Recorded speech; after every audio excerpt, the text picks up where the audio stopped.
Hello dear students, I am Dr. Savina.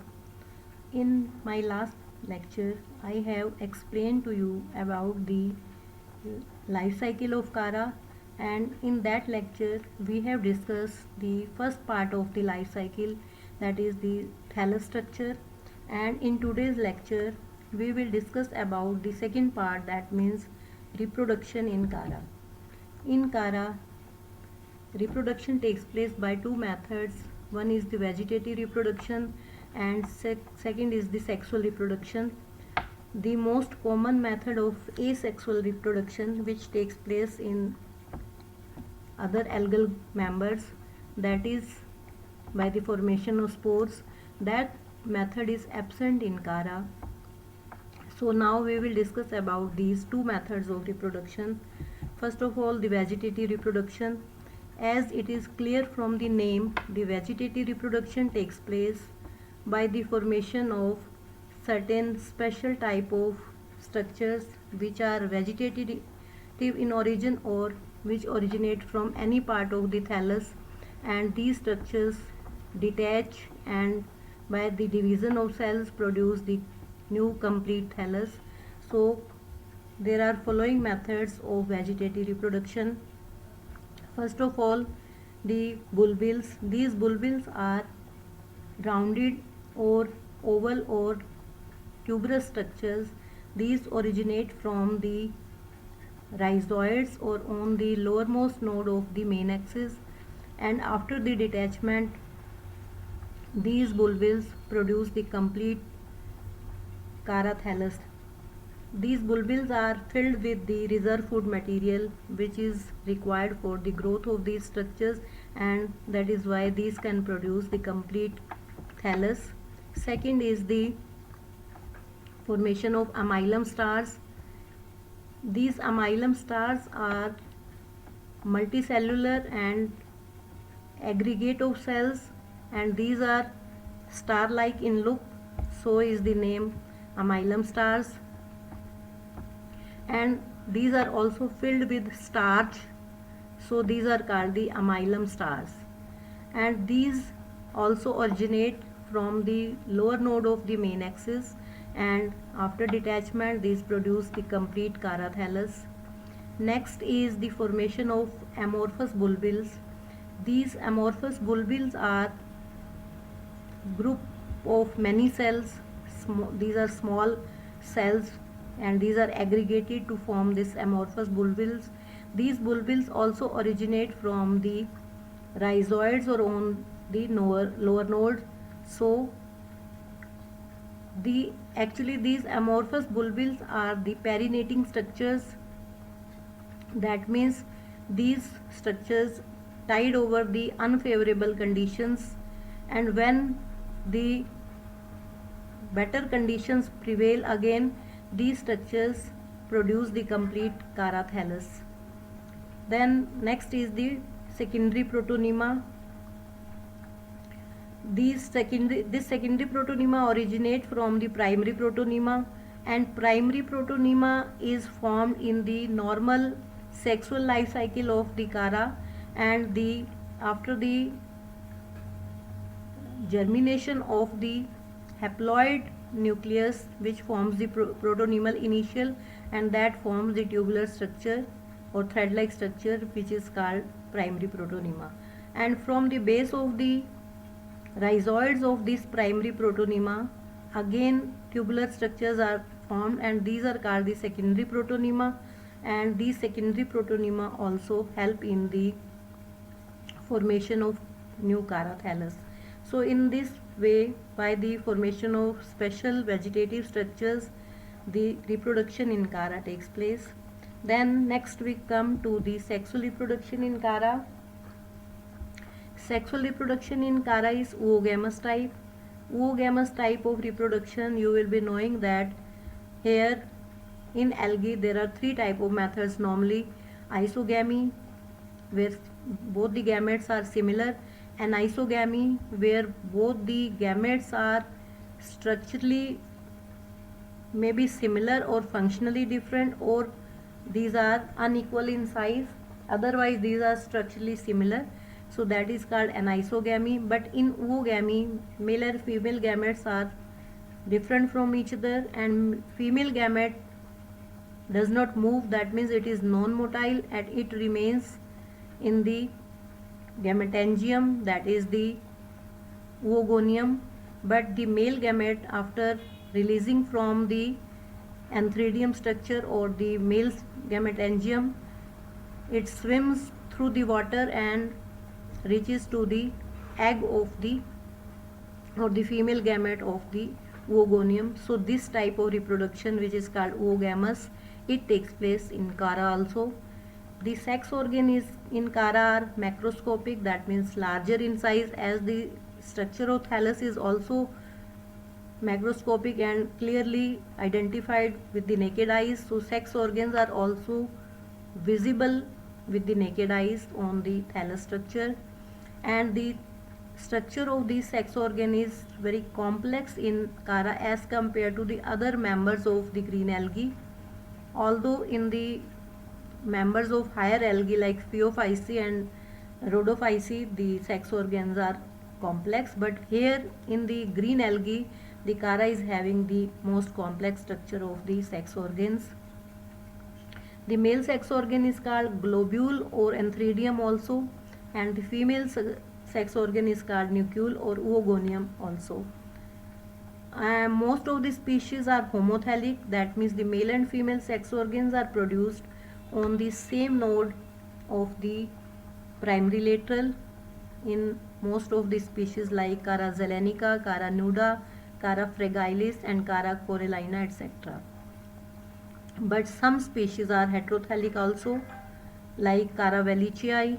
In heterothallic species, both the sex organs are produced from the different thalli. The sex organs arise from the node of the primary lateral, and the nucleus grows towards the upper side and globule towards the lower side, and these two structures are juxtaposed to each other, that means these are just touching each other.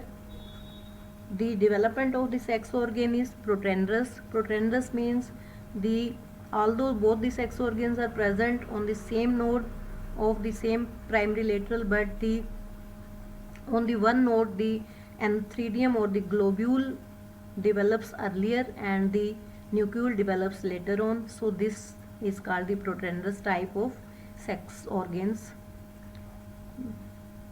One thing I also want to tell you here, that although the development is not in your syllabus, but I want to clarify to you that both the sex organs, globule and nucleus, these originate from the same node and the peripheral cells of the node.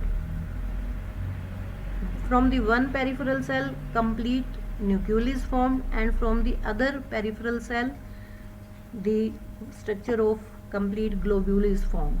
So in this way, which we have earlier discussed, that from the primary nodes of the primary laterals, sex organs and the stipuloids originate. So this I want to tell you. Then this is the collected material, and from this is the picture of the collected material. From this picture you can see that in this picture the sex organs are visible. These are the nodes of the world primary laterals, and from these structures globule and nucleus are visible.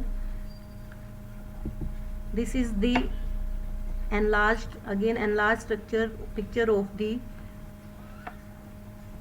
whorl of primary laterals, which originate from the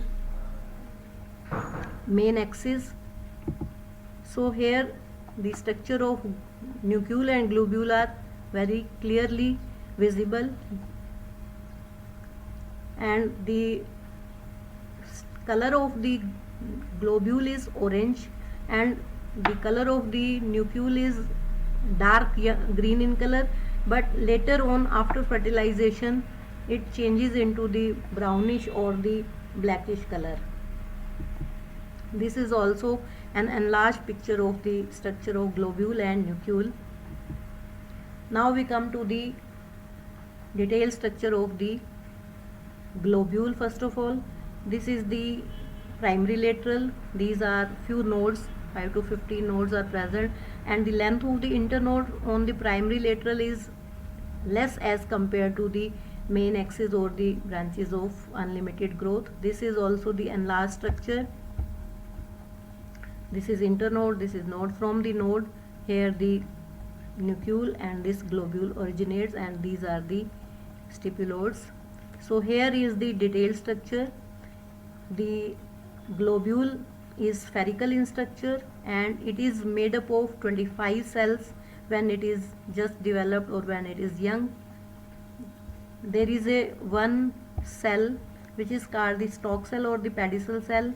This cell attaches to the node, so it is also the cell which helps in the attachment of the body to the node of the primary lateral. Then 8 shield cells are present. These are the 8 shield cells, and this is, we can say, form the wall of the globule. And these 8 shield cells later on get enfolded and give the appearance of many more cells. So this is called the pseudocellular structure, or appearance is like it is having many more cells, more than 8 cells, so it is called pseudocellular. The shield cells are orange in color, so is the color of the globule, which is orange in color. From these 8 shield cells, from these 8 shield cells, 8 rod-like cells originate, which grow inwards in the cavity of the globule, and these are called the manubrial cells. So these are also 8 in number.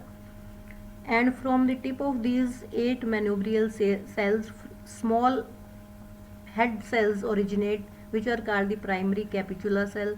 So there are total 25 cells in this way, but this gives the appearance that the cells are more than that. And after that, when further maturation of this globule takes place, from the tip of, sometimes the number of these primary capitula may also be more than 8. These can be 16 also. From the tip of each manubrial cell, either 1 or 2 primary capitula may originate, but normally in normal maximum species it is 1 in number. From each primary capitulum, further 2 to 6 secondary capitula originate, which grows in the center of this globule. From these secondary capitula, from each of these secondary capitula, 2 to 4 thread-like or whip-like filaments originate. These are the filaments. These originate from the secondary capitula, and these are called the antheridial filaments. And in each antheridial filament there may be 25 to 200 cells, and from each of these cells one biflagellated coiled antherozoid is formed. So in this way, total number of antherozoids per antheridium may range from 20,000 to 50,000. That means this high number is of the antherozoids which are liberated by the maturation of the globule structure. So next is how the antherozoids get liberated. When the globule gets mature, the shield cells separate from each other. In this way, you can see in this diagram, these shield cells separate from each other, and the antheridial filaments are exposed, and these antheridial filaments absorb water, and each cell of these antheridial filament, which is also called the sperm mother cells, these, by absorbing water, gelatinize and then liberate the antherozoids. And each antherozoid is highly coiled structure. This is the single antherozoid. This is highly coiled and having single coiled nucleus, and at the tip it is having 2 flagella. So this is biflagellate structure, and coiled and uninucleated structure. So in this way the liberation of antherozoids takes place, and these antherozoids, as these are motile biflagellated, these swim in water up to the time of fertilization. Next we come to the structure of globule, nucule. Nucule is the oogonium also, as the name. So these are the nucleus which originate on the upper side of the node of the primary lateral. Then this is the enlarged structure, and this is the structure of a single nucleus. So nucleus is bright green in color, and it is made up of two parts: body of the nucleus, that is called oogonium, and a cell here which is called the pedicel. The pedicel cell of the nucleus is smaller as compared to the pedicel cell of the globule, which is slightly larger. The body of the oogonium is enveloped by 5 tube cells, and these 5 tube cells, these are the tube cells, and in this diagram you can see that these are spirally arranged around the body, and so these are called the tube cells. And at the tip of these tube cells, 5 small cells which are cut off from these 5 tube cells, these are called the coronary cells, or collectively the corona. Corona is the name, which is the name of the disease these days, due to which you are listening the topic in this way by digital means. So nucleus in this oogonium or the nucleus, that is at the basal portion, and cytoplasm is more in this region. This nucleus is called the egg, and the upper portion is having less cytoplasm and hyaline, and this is called the receptive spore to receive the antherozoids at the time of fertilization. So next we come to the fertilization. When the oogonium or the nucleus matures, the 5 tube cells, these get separated from each other, and also the coronary cells get separated from each other. A slightly longer portion, that means neck-like structure, is formed, and a slits are formed, and through these slits the antherozoids can penetrate. The antherozoids are chemotactilically, that means by the formation of some chemical in the ovum, these are attracted towards the oogonium, and these enter through these slits and penetrate into the gelatinized or broken wall of the oogonium. Many antherozoids enter into the oogonium structure, but out of these only one fertilizes the egg, and in this way the diploid structure, that means zygote, is formed, and this zygote secretes a thick wall around it, and that thick wall structure is called the oospore. This oospore after maturity is very hard and oval structure, and this contains a diploid nucleus and many oil globules in the form of reserve food material. So this oospore is the only diploid structure in the life cycle of Chara. Next we come to the how the germination of this oospore takes place, and how the thallus of Chara is produced. So the oospores germinate when the favorable conditions appear. Up to that, this remain stagnant or lying in the bottom of the water body, where the water is less at this time, and these are the unfavorable condition when in the pond or pool the water is less. So after the favorable conditions appear, the diploid nucleus at this stage, or before than that, this moves to the upper part of the or the apical part of the oospore, and after that it undergoes meiosis and forms the 4 haploid nuclei. Out of these 4 haploid nuclei, this was the just diploid stage, and again the haploid stage has come. The 3 nuclei that move to the bottom of this oospore, and 1 nucleus that remains in the upper transparent or hyaline portion, and a septa and a transverse septa is formed. These three nuclei which move to the base of the oospore that regenerate later on, and the upper one haploid nucleus, which we can say it is the functional nucleus. This nucleus, which is present at the tip, this divides by a longitudinal division and two cells are formed, and the one cell that is called the rhizoidal initial and the other cell is called the protonemial initial. The rhizoidal initial divides and redivides to form a filament like structure, and this filament is called the rhizoid, and this rhizoid gains the